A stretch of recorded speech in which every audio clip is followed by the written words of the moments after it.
Hey, it's Alan. I get asked all the time, how exactly does Kadima help people? There are three primary ways.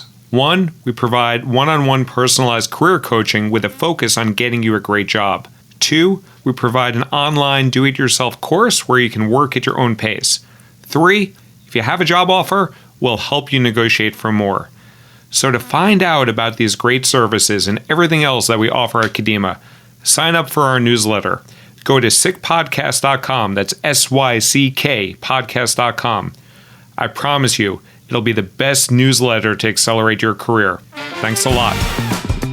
Live from Brooklyn, welcome to the SYCK Career Podcast, starring Alan Stein, where he steers your career with Kadima. Along with Alan, I'm Russ Reba, and today we have what we can consider a storyteller. Her name is Blaine, and she had a role with the title of Chief Storyteller. I love it. She's a seasoned career and lifestyle design coach and had some other stepping stones in her career. Alan, would you say she's a guru at turning tech executives into authority figures? She is. And just like most of my friends nowadays, I met her on LinkedIn.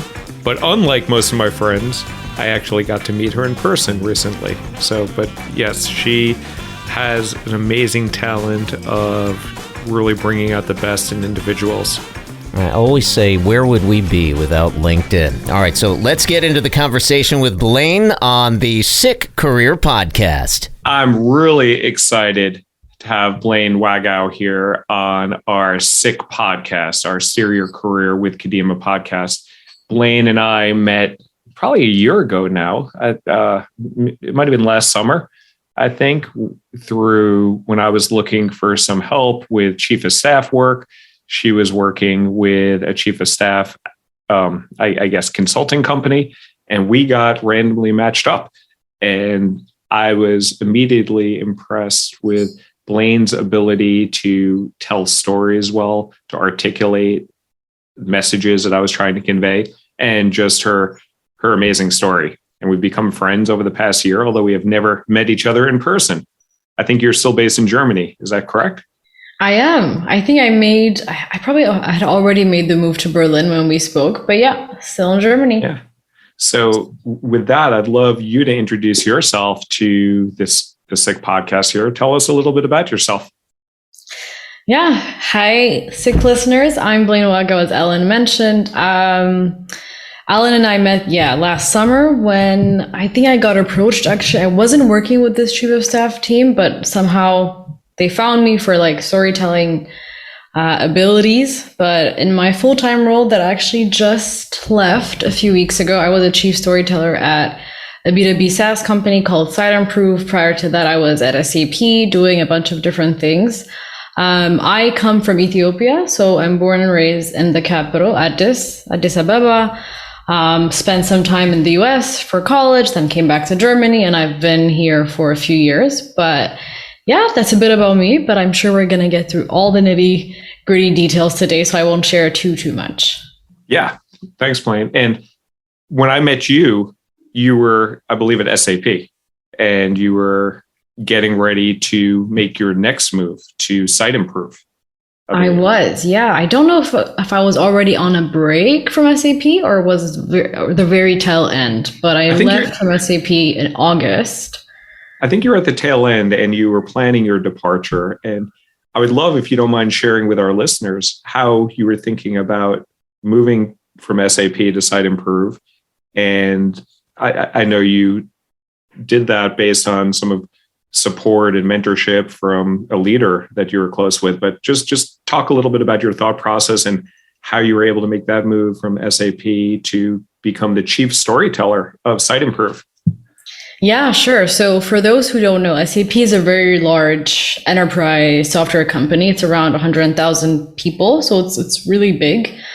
And the last role that I had before moving on, I was a chief of staff, which means kind of being the right hand to an executive. And for that role was to the president of the entire consulting business of SAP. So around 1/4 of a company, which is really big.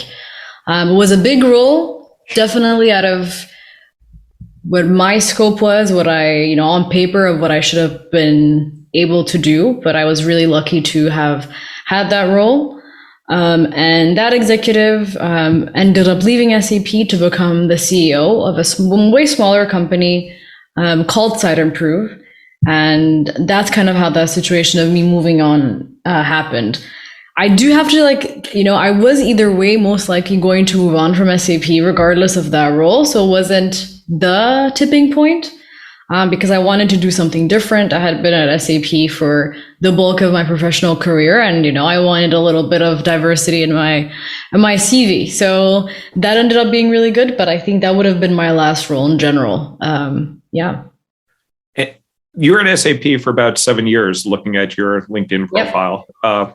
And it looks like you had multiple roles. I'm just looking at your LinkedIn profile. You were customer enablement specialist, audience engagement manager, team lead, surveys and insight, people engagement and comms lead, and then SAP customer experience and chief of staff.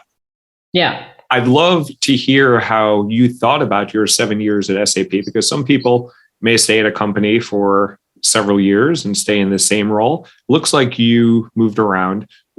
Talk to me about your thought process of moving around. Were those intentional, serendipitous? Because it looks like you had a wealth of experience over those 7 years. Yeah.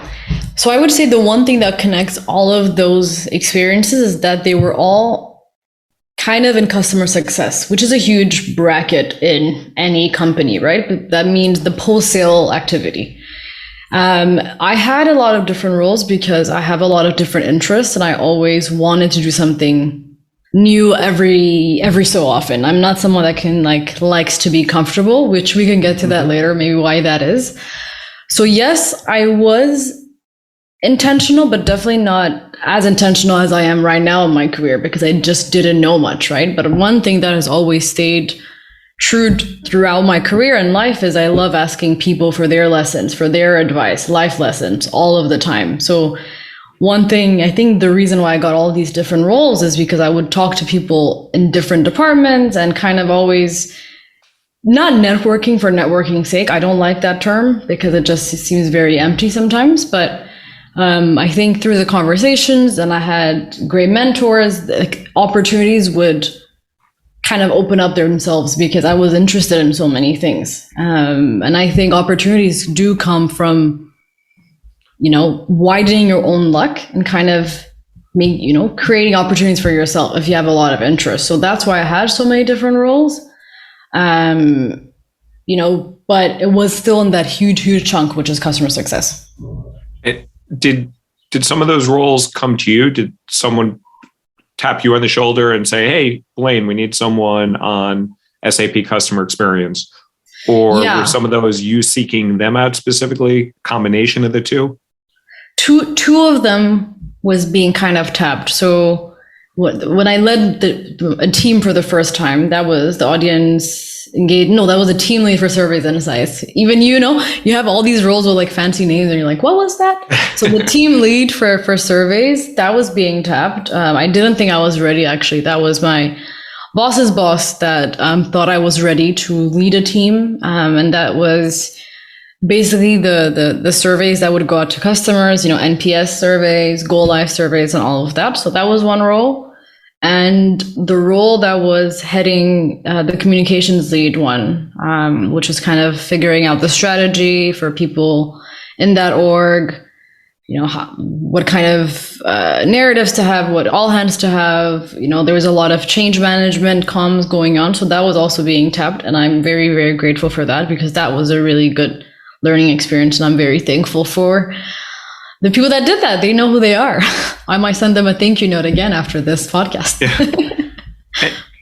You mentioned in I think the team lead survey and insight that you didn't feel you were ready for that role, but somebody else thought that you were and said, "Hey, Blaine, I think you should you should go for this." Yeah. Talk about your thought process there. And have there been times in your career where that thought in your mind held you back? And what was different this time that even though you might have had a lack of confidence or for whatever reason you didn't think you were ready, that you decided to do it anyway? So a lot of times that thought doesn't hold me back, but it does happen often. And to be fair, maybe if I look back, there's probably been some things that I didn't go for because I thought I wasn't ready. But I've try to really reframe that thinking to say, when I feel uncomfortable is when I make a move. Like, that is a good feeling. So if there's one thing, it's like getting comfortable without being uncomfortable. So for that role, I hadn't thought of it. So that's why it was so odd. I just hadn't thought about leading a team at that time. So, when they're like known unknowns, unknown knowns, all of that. So for that, it wasn't even a topic of in my mind. So when it happened, I was a bit taken aback. And it did end up being a pretty difficult situation because I was younger than everyone I was managing. And you come in one with like thinking, okay, there's this fact. And then you're also like, oh, okay, it's obvious that this fact is bothersome. So it was tough, but it taught me a lot. So, yeah. So this was the first time you were put into a people leadership role where you're actually responsible for rating people, hiring, firing, performance managing. Yeah. Like, delegating. I had no idea how to do this. You don't get training for this, Right. Well, that's a great point. And a lot of companies, I'm sure SAP had lots of resources about how to be a people leader. I'm sure there's up the wazoo. I worked at Salesforce and Facebook and American Express. There's tons of documentation, but it's never like actually doing it. So you got into this role, and it looks like in 2019, so you were at SAP for maybe 5 years at that point. Yeah. Looking at your LinkedIn. So I'm just doing the math here.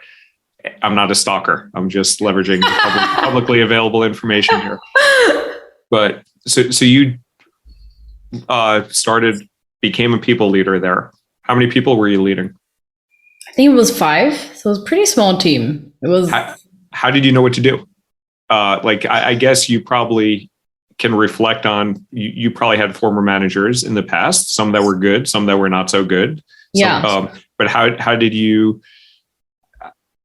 first time manager, what sort of resources were you given and how did you figure it out? Honestly, there were the resources. If I was to look for them myself, of course they're there. There are trainings, there are videos and all of that.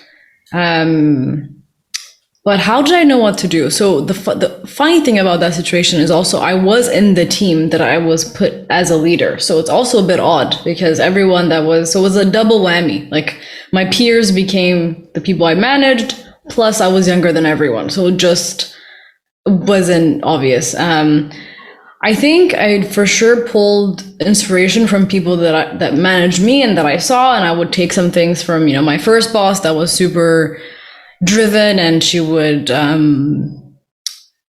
never believe that no was like an answer. And it wasn't to be like a micromanager, but she just like always dared, which was cool. So I took like a little bit of that, and then I definitely took more of the friend approach, which, I mean, looking back, it's really hard to, change from peer to manager. So I think, I kind of did the best I could, but it wasn't easy. It wasn't obvious.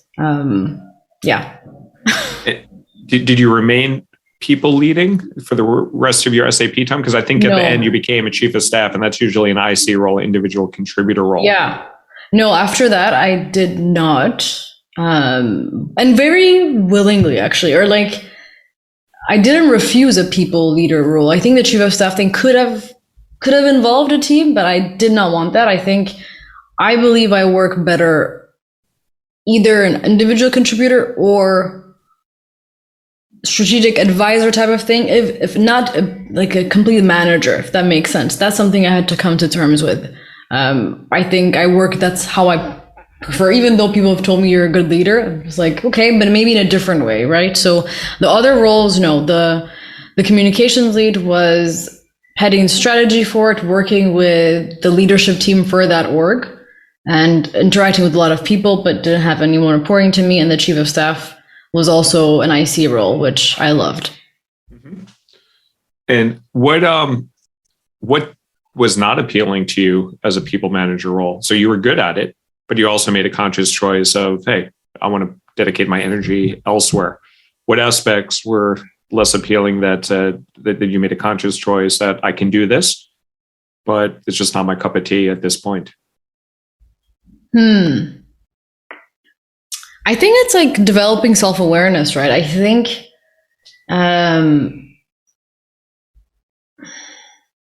checking in whether someone is doing what they are tasked to do is not something I enjoy.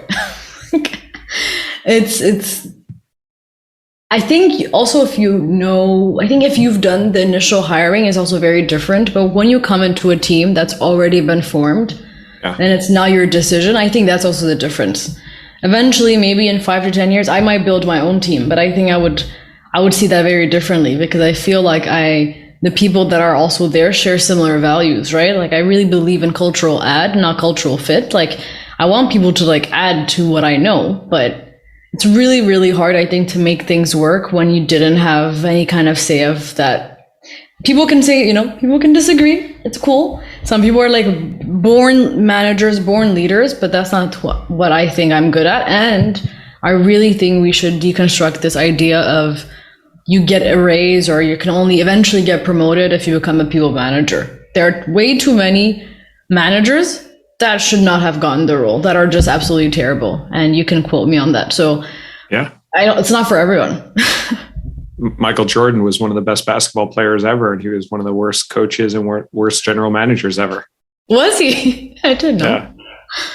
Yeah. Well, people remember his ability to win championships, but not necessarily ability to lead teams. Not to lead. Yeah. Interesting. So you were at SAP for about 7 years. Did you get promoted during those times, or were you moving laterally, or was it a combination of the two? Both. Yeah. So I think I got a promotion for sure every year, and usually twice a year. So how SAP's grade system works is like you have T1 to T5, and within those T levels, you have different grades. And then after that, it's like executives, right? Or like senior executives. So, and at SAP, they tell you that you need to be 2 years in one grade, then another 3, then 2, whatever. And I was able to go from T1 to T4 in those 7 years. And the first 2 years I was a working student, which I don't mention a lot because now I think I'm going to start owning it, right? Like, so that was technically, I think, in 5 years, which they tell you should do maybe 12, 13. I don't even know how many years you should technically have. So, because I also have a big belief that those HR rules are not rules. It's like arbitrary. They have to put something in paper. They have to do something so that,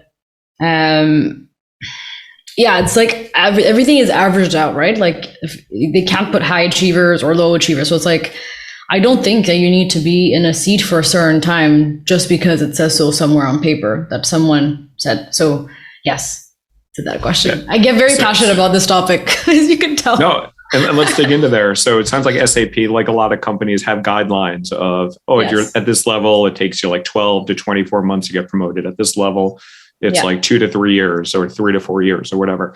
But you kind of broke the mold on that. It sounds like you were getting promoted every year, which I don't think their guidebook or anything. And it probably was not strictly written in the guidebook. It might have been guidelines, perhaps. How did you look at those, I guess, limitations? Because you were looking at the training, and it probably was not in the HR manual, because if it's anything similar to my experience, there are presentations given to employees and said, hey, you're generally going to be in this role for 12 to 24 months before promotion. But you broke the mold, and you were able to get promoted every year for about a 5-year period of time. How did you do that? Like, I know you're a strong performer, but there are other strong performers that aren't able to do that. So was it just your performance, or was there something else? No. I won't sit here and say it's because I was brilliant. For sure not. I think one is because I believed it's possible.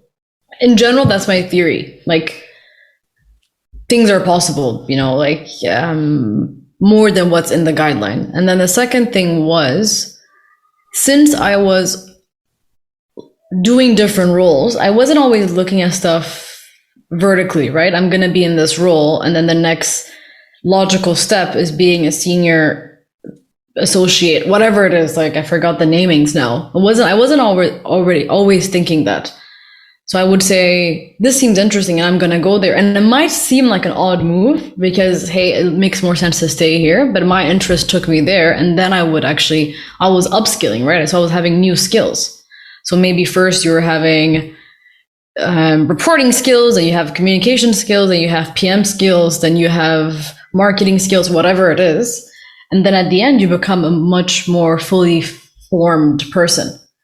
And then I would also ask, like I would say, hey, I'm doing the role that technically Herbert, that's 15 years older, would also do, and I'm doing it well. And then I would just ask and see. So then they might say, oh no, and HR says, oh no, depending on the manager you have, some push for you, some don't. And I have a theory that if your manager is not advocating for you, you should probably change, because at the end, it does really matter. And I've made some changes for that, because I was like, okay, when I know that someone knows my worth, that's the difference. They know it's what you deserve, but they won't do anything because that's how things should be. So it's a bit like that. I also have a big belief that if something isn't working, then you have to change what's not working. You can't just like keep doing the same thing to expect the same, like different results, right? And that advocacy by your manager is critical, because ultimately, I'm guessing it happened like this at SAP, that there are calibration sessions at a given time, and performance management calibration, where they get into a room and they compare Blaine to 15 other managers at your level or people at your T level, whatever it is. And it's based on your performance, but it's also based on what your manager is saying on your behalf in that room where you are not even in that room. Yeah. How did you ascertain if you were working for a manager that was supportive, or how did you identify? There's probably times in your career where you were working with a leader where you felt that they were advocating for you and supporting you. And you also alluded to sometimes that if you're not working in that situation, get out of that situation. So were there times where you felt you were not getting that advocacy from your leader and you chose to do something about it? Yeah, I think you know about it when I'm big on praise. Like if you're doing something well, that's something I wanted to do also as a manager. I think we're human, right? So we want to feel valued. So I think you need to have a manager there when you're doing something well, praises you in public, by the way, not just like, sends a note out to say whatever. So that I think is a good way to know.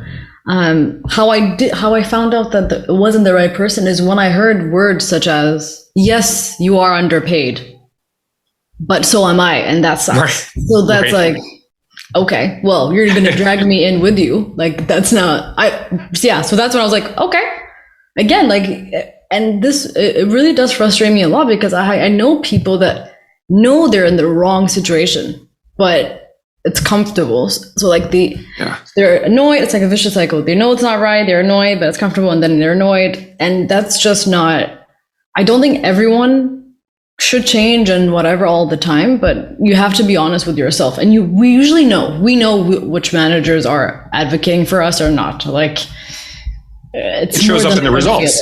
If you're getting promoted, that's probably a good sign that your manager is advocating for you. Yeah. And if you hear stuff like, well, but you know how the process is. Like, I know you've been in this seat for a year, but it says 2 years. So like, I know you've done good work, but it says 2 years already. And sadly, in those big corporates, there are a lot of people that still have this traditional mindset. That's just how it is. And you can agree with it, which is fine if that's your choice, but then you can't really complain about it because that's your choice.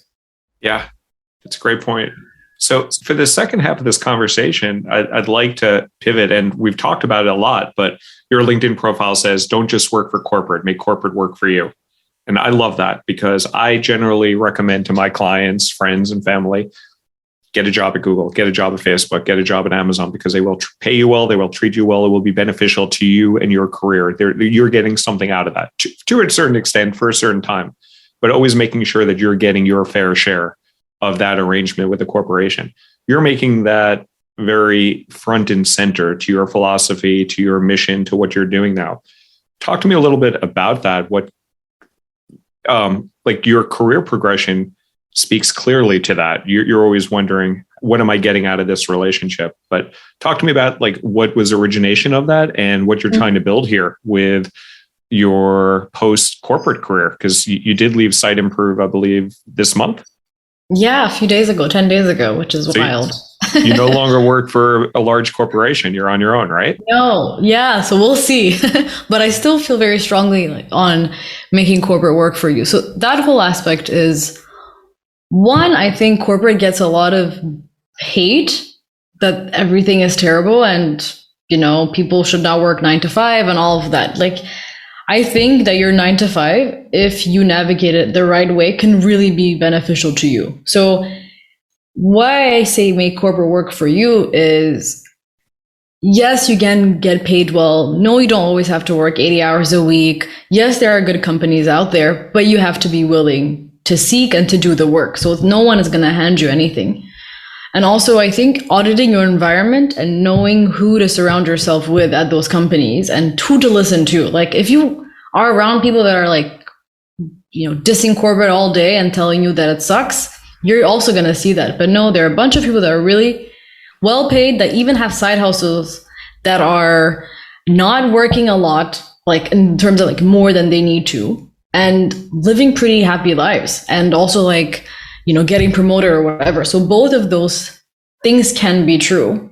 And I've just seen when people are really taking a intentional stance of saying, okay, I'm going to figure out what I like to do, what my passions are, which roles I really want to do, and then working towards that, it really can change if you're going to be in this game for a while, right? Like, if you're going to be working at corporate, might as well make it work for you. That's the whole concept behind it. What's some of the value that people get out of corporate? So when you say make corporate work for you, what are some of those things that you've gotten over your 8-10 years in corporate that you value, you'll take with you? And what are some of those things that people should look for to get out of that corporate relationship? Yeah. So I'm thinking of it in 3 different ways. There is a skills aspect. You can learn a lot of things for free in a way at corporate. Actually, while corporate is paying you in a way, if you want to look at it, right? You want to learn sales, try to get a sales job in the company you're already in. Like, it might be a lateral move, yes, but you can learn how to sell, or you can learn how to whatever it is. So there's that. There's another S, which is your social network. Like, you can be surrounded by so many people, and people, I think, don't take enough advantage of the people working at their companies. I don't really believe in hierarchy that much. Like, I've approached people that were way above my whatever scale, and people, because like there's like an unwritten rule that you can't send an email to a COO or whatever. But I was like, if I have value to add, it wasn't like, hey, let me pick your brain. Okay, that is obviously like, even in the world of LinkedIn, like, you probably don't reply to a lot of those emails, Alan. But if someone's like, oh, you worked at Google and I have questions on X, you're like, hey, yes, I want to help. So that's another thing where I say make corporate work for you. A lot of the reasons I've gone where I was is just because I saw these executives like people, and I was like, okay, you can help me, but also help you. And yeah, so there's that social network. And the other part is, of course, salary. Like, at the end, let's not kid ourselves. We're working for money. I don't know why it's so taboo to talk about this. So if you make corporate work for you, and if you understand how to get more value for your buck, or however you want to put it, you can double your salary or whatever. Like, you just have to learn the tricks. It's not like you're tricking anyone. It's just learn how to negotiate, look up on PayScale and Glassdoor where people are getting paid, talk to your, peers of what they're getting paid, make sure that all of these things that you're talking about, Alan, and what you do with Kadima, right? Like, you might be underpaid and you don't know it. So the way you can make corporate work for you is getting paid what you're worth, because every corporation will try to pay you as less as they can. Is that the right terminology? Yeah. So like as low as they can to get as much out of you as possible. And yeah, I saw that at American Express, where they actually showed us a graph at some point when I became a people manager. And they showed us that for the first 6 months when somebody's in a role, they're actually negative value for the company because you're learning, and they're not very efficient. The next 6 months, they're actually understand what they're doing, and they're starting to break even in terms of the investment that the company made. And then they said beyond a year, the company is getting more value out of the employee. So the intent was to encourage us as people leaders to retain employees and keep them happy. My perspective, probably similar to your mindset, is I don't want to be on that flip side of being taken advantage of. So after the year or two, I'm not going to continue to be putting in my blood, sweat, and tears so that the company is making a dime on me. I want to make sure that's a mutually beneficial relationship. Yeah. But it's good that you knew that. And probably there are ways for non-people managers to know that involves just doing research. Like, I just think that a lot more is in our hands than we give ourselves credit for. You know, there are Reddit threads and all these random, like now, especially with tech, right? And you can find out what people are saying. And that's just what I mean. Like, if you worked so hard some of us went to college and you did all this and you know, struggled, whatever, you get the job, just make sure that it's just set up in the way that benefits you more because you're doing a good job for them, you know, employer. That's my belief. And I think you used 3 S's, and I jotted down 2 of them that you get out of the corporation: social, salary, and there was a third S? Skills. Right. And I think that's a perfect way to look at it. And I think your story of, hey, if you want to learn sales, do a lateral.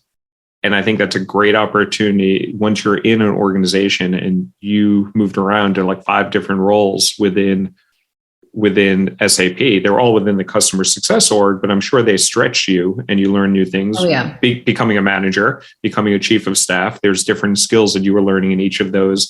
And the chief of staff is also amazing because you are exposed to a wide array of senior leaders. Yeah, that was huge. Because I think what you realize there is, I think when you're exposed like to being with a lot of executives is, one, yes, many of them are brilliant and they are in that seat for a reason, but also they're all human. And like the conversations at the end, when you reach that top, you know, or when you're near the top, you realize, they're actually they're just people. Like, I know it seems simple, but I think that's what really changed my whole perspective on this corporate life, where I was like, you can aim for this thing for so long and then you might get there and you realize, that's a little bit underwhelming. Yeah. That's how I felt. And I'm sure not all people that you ran into were advocates for you. And Steve Dalton, who wrote the book 2 Hour Job Search, refers to there's 3 types of people out there. There's curmudgeons, people that, like, if you reached out to them over email, they wouldn't even reply to you. There's obligates that might do it out of obligation or out of guilt. And then there are advocates or boosters. And it's only through, in my experience, reaching out to finding out, having those conversations. So it sounds like you reached out proactively in a lot of cases, and you were not intimidated by anybody within the organization to reach out with an idea or a question. What encouraged you to do that? Because that's not necessarily normal. I think first, it's not that I never was intimidated. That would be really a stretch. I was like, I still am. Like, there are still some people that I'm like, whoa, that would be a lot to reach out. But I think what motivated me more was if I had a genuine question. I never really reach out just to reach out because I think that's empty, right? I only do it if I feel like I have something to learn. And my big, my core values are like optimism and learning. That's my 2 big. So, and growth, which kind of goes with learning. So if I feel like, okay, if I reach out to this person, I'll learn about this, and there's not really anyone else that would make sense, then I would reach out. And my point for that was, I'm also kind, right? Like, when people reach out to me, I give back. Like, it's not to be like, I'm amazing, but it's like, I think when you are good-willed, like, you have an easier time seeing that in other people. So I wasn't thinking that I was taking from anyone, basically, by asking something that I really wanted to know. Or if there was like a coffee corner and like a really big shot person comes in and they ask, what are the questions? If I have a question, I'll just ask. And usually I will try to have a question, actually, because I'm like, it's like creating luck for yourself. There's a really cool concept. I was just listening to a podcast, which I can share later for the show notes, but it's about how can you create luck? And if you're around those situations, it's very likely that something can come out of it. Something might not, but it's like more likely, right? So that's kind of how I see things, which is I'll give it a shot. If it doesn't work, all good, but I tried. I'm a huge podcast fan as well. That's why you and I both started podcasts, a big part of it. And I don't know if I was listening to the same podcast, but the term I've heard, and I forget who this is credited to, is increasing your surface area of luck. So the more of these interactions that you have, the more of these conversations you have, you're just increasing the likelihood of some serendipitous beneficial act occurs to you. And it's been amazing. Like me getting in contact with you, our relationship has been strong. Like, again, we've never seen each other in person. I would love to grab beers with you either in Berlin or New York or some other great city. But it was just because of random connections through LinkedIn. But it doesn't have to be LinkedIn. It could be Facebook. It could be a corporation. It could be your local soccer club that you're part of. It could be anything. Absolutely. I think the other term for that, like increasing your surface area, was also engineered serendipity. Yeah. Which is so cool. So I think we're listening to the same podcast. Yeah. And that's such a cool concept. Like there were so many people and when I was working at SAP that I would think, you're so brilliant. And I would tell them, you're so interesting. You're so smart.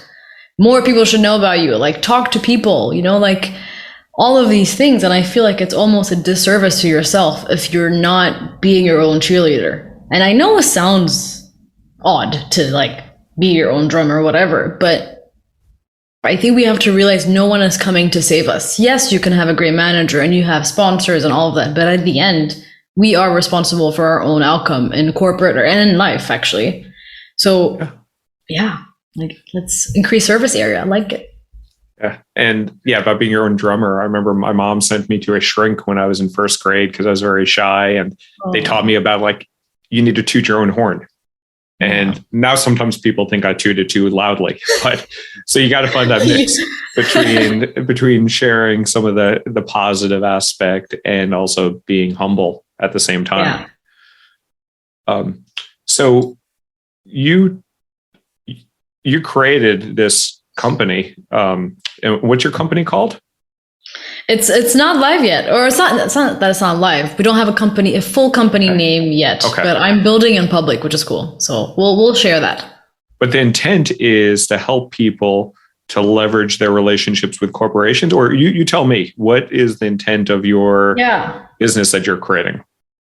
Yeah, so I've been doing two things. So one is I've been coaching other ambitious 9-to-5ers, which is how I call people that are ambitious that are in corporate, to kind of show them, hey, this is how you can make corporate work for you, with all the different things we talked about, like specific scenarios, or someone that wants to build a more intentional life and build like their internal brand at corporate. So that is one, like that's the coaching aspect. But the new business is actually creating an agency with a co-founder that we both know very well, Osama, which we also met on LinkedIn.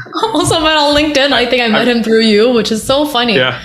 Like how this is. And I believe in the power of a personal brand, and I believe in the power of a creator economy, which is where we're all headed for. Like building an audience is going to be key and all of that, right? So the agency is to help other, mostly startup and founder execs that don't have the time to post on LinkedIn, so that we can build their personal brand. Like, what do you stand for? But also write your content on your behalf, but from your words, right? So the whole concept is like, we sound like you, but better.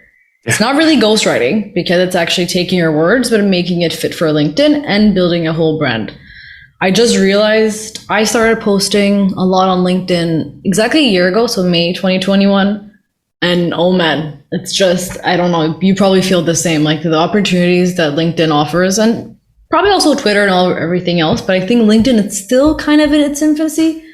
Yeah. And there's a lot to do on there. So I've been having in the back of my mind, how can I combine my love for storytelling, narration, copywriting, and like all this thing. And it's like, oh yeah, this is a natural fit. So I'm very excited. I announced formally, I think 2 days ago on LinkedIn, hey, I quit my job. I'm going to do this. And I made a promise kind of to build in public, which is like talking about when we get our customers, and like the name and branding and all of that, because I like watching those kind of creators that are like talking about their startup. So yeah, it's exciting. So is it associated with the don't work for corporate, make corporate work for you, or not really? So it's funny that you asked that, because I've been really wondering how to like position both my passions on LinkedIn, and in a way, I think leveraging your personal brand or like building your personal brand online does help you for your internal brand, by the way. Like if you have a strong online presence on LinkedIn and you're talking about your expertise and you're like a VP of whatever at Google, people at Google will notice and they won't want you to leave, right? Because you're also becoming this kind of thought figure or whatever. So in a way it is connected, but it's not a real connection. It's kind of two passion projects that are separate. One is coaching and one is really like building personal branding, right? Like the other one is not done for you or anything like that. But it's a good point. I need to maybe work on Well, it's okay, but they're kind of two distinct businesses. So you do coach people to think or to be thoughtful about their relationship with corporate, making sure that they're getting value out of it. When people are coming to you for advice there, where do you see that they are getting screwed? Could be a bad term, or not getting the fair share of their deal between them and corporation. And you talked about some of the areas that they should focus on: social, salary, skills. So, but where do you find people amiss or not getting the value out of the corporation? Because they're coming to you to say, "Hey, Blaine, I want corporate to work for me, and I'm not getting my fair share of value." What are some common challenges that you see people having?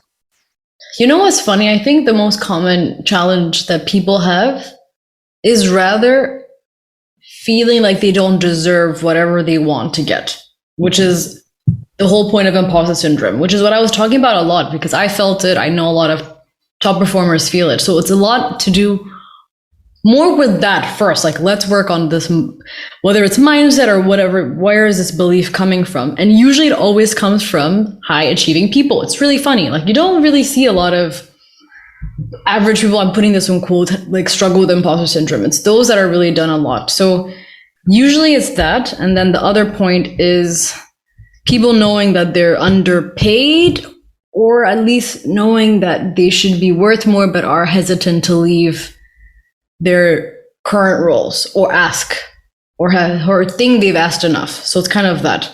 And that comes then with, what are you willing to give up is a question I ask for. Like, are you willing to give up comfort? So the best way to increase your salary is, for example, to change your role or your company, which I get not everyone wants to do. And then we say, okay, let's take a step back. What actually have you tried? Could we try going this route? Can we kind of see, okay, what are the projects you're working on? And then what have you done to actually, for example, bring light to what you're doing? Like, have you been your own cheerleader? And most people are like, no, I don't talk about the wins. Like, I just like hope people notice. It's like, no, it's not how that works, But the biggest problem is imposter syndrome, which is really, really shocking, men and women. Yeah. Do you see it occur more with any type of people in your experience, or it's pretty across the board? It's really across the board, which, I mean, people always tell you need to like test, experiment, right? Like, I might have had a theory that it would have affect more women. I think that the number of people that come to me are maybe 60-40, more women, but at the end, men have talk about imposter syndrome just as much, like, which is really interesting. And I didn't notice more like a certain race or anything like that. So I think it's just something that we all go through until we realize that we all go through it, kind of thing. Like, I think that's the only way to feel better, which is just realizing that it's very common. Yeah. And talking about race, for those that can't see you on the podcast, you're a Black woman. And what have been some of the unique challenges or opportunities that have come your way? You've been very proactive in your career. You've been very intentional with your career. What do you think is different or the same coming at that as a Black woman versus me being a white dude. Like you can't put yourself in my shoes. I can't put myself in your shoes. But like, what are some of those challenges that you've had that you can talk about? Yeah, I think in terms of challenges, I'm usually the only person that is like me on any call, any room, most days, right? Especially in Munich, Germany, or Berlin, where I was in Germany. So and actually doesn't really matter. I was mostly on Zoom calls even back then, and that was usually just me. And you would see my big curly hair on whatever. So I think that's the challenge, to feel like you also have to somehow try to fit in, which I probably tried to do early on. But then, and I think not seeing role models, like it's really, really sad but true that sometimes you need to aspire to someone. The difference between you and I is you have a bunch of other white men that have gone to places where you want to go, most likely, that you can just be like, yeah, he looks like, it's just almost unconscious. And we don't get that. Like Black people in general, Black women even less, you just don't have that. So even if you're aspiring to be in the board from somewhere at SAP, like it's just like very hard to picture that. That's one thing. So those are the challenges for sure. And there are many. And I think, but again, since my core value is like optimism, I was like, okay, but on the flip side, how can this be a good thing? The good thing is I'm always noticeable. Like that's the one thing. Like if I do something well or whatever, if I'm succeeding, then it's very obvious who that person was. So I'm just like, okay, I'll leverage it to my benefit because I'm hard to miss. So that's kind of how I've been trying to take it, because I can't change the fact that I'm Black. I'm very proud and very, proud to be Ethiopian, proud to be African, all of that. So I'll use it to my benefit is how I see it. Because I'm just very noticeable, even on LinkedIn. So it's cool. Cool. And we're winding down our time here, but I would just love your thoughts and advice of when you coach people, when you've managed people, and you've given some good tips here about reaching out to people, but reaching out with intention, not just to pick your brain, but to ask something specific. And to advocate for yourself. What else has served you well? And what other advice do you share with your clients in terms of helping them to accelerate their careers? Yeah, I think the biggest thing that I would say is being uncomfortable can be a good thing. And I see it in a lot of things. So first, when you feel like an imposter, when someone's like, I don't feel like I'm in the right boat, or I don't want to do this because I feel like, usually that's a good sign that you're stepping out of your comfort zone, that you're getting ready to grow. So embrace that feeling. Like it's uncomfortable, but the more you're like, okay, I'm a bit like unsure, that's a good thing. And the other thing I would say is try to reframe things when you're saying I can't to how can I, right? And then like see ways that could happen, because it's very easy to tell ourselves that we can't do something or that whatever. It's just not useful, like sadly, like it just, okay, so then so it's no, cool. Then what? Like people shouldn't even come to me. I think I'm very particular of like the clients also that I think I can work with, because I like to tell what I think, like harsh truths, it's not like to be like commiserate together, because then it doesn't work. Yeah. Right. That's fine. If that's the kind of coaching you want, okay, then we could have a call where you can just like vent. But if you're wanting like, then it's like, let's reframe that. And it's helped me. And I think giving yourself grace also is really important. Like rest. Don't think you always have to be moving. Like if you're feeling, so like grace, being comfortable, being uncomfortable, and actually rephrasing I can to how can I is what I would leave the SYCK listeners with. Yeah. And you've been very proactive and thoughtful with your approaches. Has it ever come back to bite you in the butt? Like reaching out to people, taking any of these, making yourself vulnerable, of reaching out to some senior leader or promoting yourself, or I think you've talked a lot about the positive outcomes, but have there been any downsides? I've had a manager that has like said, hey, you should not reach out to my boss's boss without me or something, or without CCing me. But it was not something related at all. It was like from a chat. So yes, but I frankly didn't care. Because it just shows me, like, when someone, I think it's Oprah, or I think it's Maya Angelou that says, when someone shows you who they are, believe them. So if you're having a manager that's upset that you're not copying them on something that doesn't relate to what you're doing in that role. So yes, that has been me in the ass, but I think it was more like a good way to see what it was. Yeah. Yeah. And I've had people like that also, where it's kind of like a hierarchy or a power sort of control sort of thing. And in that situation, you probably did the right choice in terms of it's easier to beg for forgiveness and ask for permission. And you'd probably do this. You'd probably do the same thing again. Yeah, but totally do it again, because actually it was so useful. And it was, it's people, I think, really get annoyed when they see you doing something that they wish they would do, but they like never did. So just like irks them, you're pushing their buttons. You're like, but this wasn't even. Yeah, I'm not saying disrespect your manager, not at all. Please don't go and do that. But it's more, if you're doing something out of somewhere that's pure and that is not undermining someone else, then I don't see what's the problem. Awesome. Well, Blaine, we have a couple minutes left, so there's two last questions. I know you've shared lots of SYCK advice with our listeners here, but I always like to ask these two final questions. One, where's the best place that people can find you and reach out to you?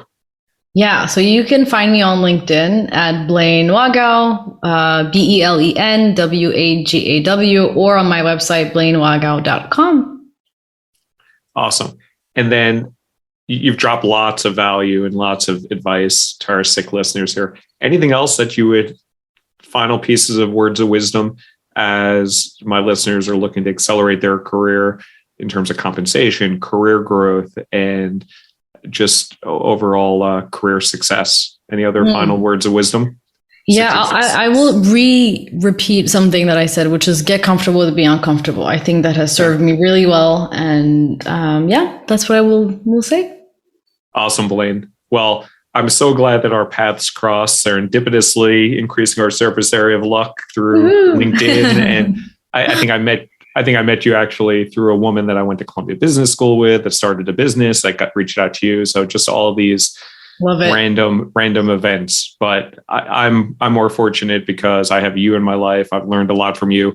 You've helped me actually, and you are a fantastic storyteller as well. So for folks that are looking for someone that can effectively communicate one story, Blaine worked with me early on as I was developing Kadima and created some of my most engaging posts back in July of 2021. So she has a great knack for that.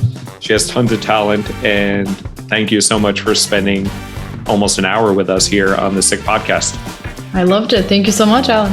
So once again, that website is blainewagaw.com, and it's BELENWAGAW.com. And I love her website because it's simple. Thanks to Blaine and her SYCK interview. Thanks to you, the listener, for helping Alan grow the SYCK Career Podcast. Make sure you check in with the website, SYCKpodcast.com. That's SYCK. And there's a ton of free resources on the site. Alan, what can we get for absolutely no cost? There is my resume download where you can get my actual resume, copy it for yourself, edit it to your liking. You can get our growth framework. You can get our top things to do when you get laid off. Just so much great free content there. Go to our website, grab it, enjoy, and accelerate your career. All right, well, thank you for hanging out for today's episode. For Alan Stein, I'm Russ Reba. I hope you've enjoyed Blaine's story today, and rest assured you're going to love the next episode.